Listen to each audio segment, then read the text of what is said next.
Alors, à la fin de la première journée, il y a beaucoup de fissures qui ont été agrandies. Les poses des agrafes ont été identifiées. On en a 1, 2, 3, 4 posées.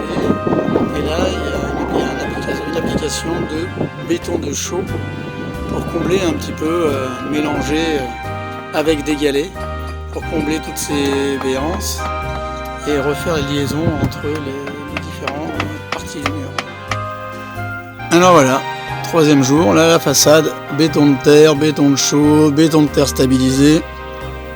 Là maintenant il va falloir faire les potelets parce que là le soubassement c'est un petit peu la cata.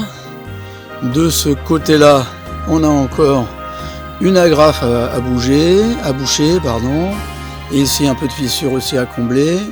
Là le linteau on dirait pas, mais à gauche c'est du carton, ils ont mis une planche porte-bonheur, il va falloir changer tout ça.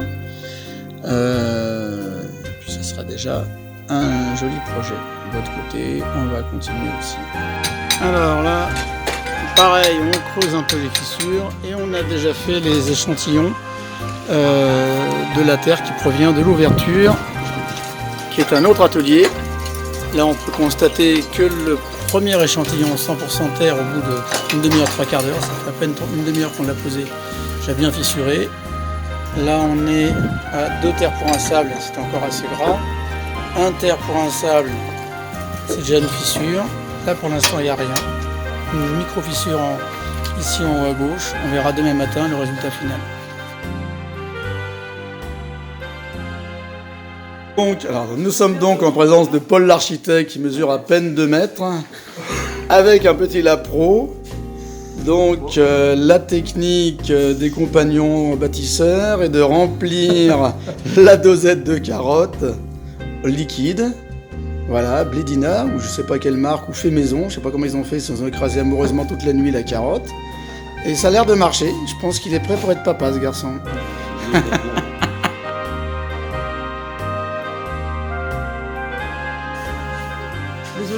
L'apprentissage du lapro est assez rapide, hein, je vois. On en parle pareil, la moitié de... Ouais, moitié. De ce côté-là. Donc là, il est chez l'esthéticienne, là. Elle est en train de lui refaire les cils. Les sourcils ont été faits hier soir, hein, ne vous inquiétez pas. Alors, on démarre la deuxième journée. Là, ça y est, l'implantation est définitive. C'est sous le trait bleu. Un petit passage pour passer les seaux, sinon c'est la galère. Et voilà, un des protagonistes de l'aventure. Alors voilà, une autre ouverture avec pas mal de petits soucis, mais bon, là, c'est bon. Le premier, et si on avance, voilà notre double linteau donc à 2 niveaux différents. De l'autre côté, voilà ce que donne notre ouverture. En haut on a fait un béton de chaux. Et voilà. Alors après l'idée c'est peut-être de faire une finition brute, mais légèrement adoucie avec une brosse à papier peint tout simplement, humidifiée. Pour avoir peut-être cet effet-là ou cet effet-là, et éviter que le pisé, alors ça sera quand ça va sécher, on aura beaucoup plus cet aspect-là, mais on adoucit. Et l'autre idée, c'est de laisser brut, avec une taloche fakir très douce, de ce type-là, ce que j'appelle taloche fakir, hein, taloche à clous là en 12 ou 16 mm. La passer, et après dépoussiérer, aspirer, et prendre la colle à papier peint, la diluer avec 7 volumes d'eau pour ne pas avoir de poussière.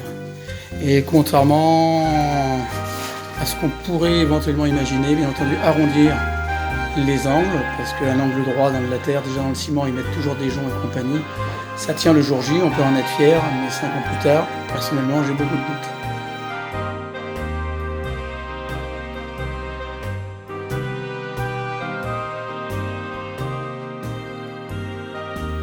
Potelé version restauration. Donc là avec les galets du terrain, de la chaux HL 3.5 et avec Émilie. Vas-y avance. Voilà, Émilie et l'artiste. Comment il s'appelle déjà si j'ai oublié? Arnaud, voilà, et Arnaud. Voilà. Impeccable. Bravo, c'est magnifique. Hein. Franchement, c'est magnifique. Voilà, là l'objectif maintenant, là ils avaient mis du galet partout. Et là au milieu, on va récupérer les gravats. Donc ces gravats-là à la chaux, il y a même des morceaux de reste qui ne sont pas vraiment à la chaux, mais au milieu ça ira très bien. Alors encore bravo à Régine et Pascal, ils ont bien préparé leur façade. Surtout vu l'état de base, le soubassement est réparé, les trous ont été rebouchés, l'échafaudage installé. On va faire une bétonnière de reformis avec la terre locale qu'on va stabiliser avec de la chaux pour que ça tire un peu plus vite. Et après, en 2 jours, on devrait enduire toute cette façade, je pense.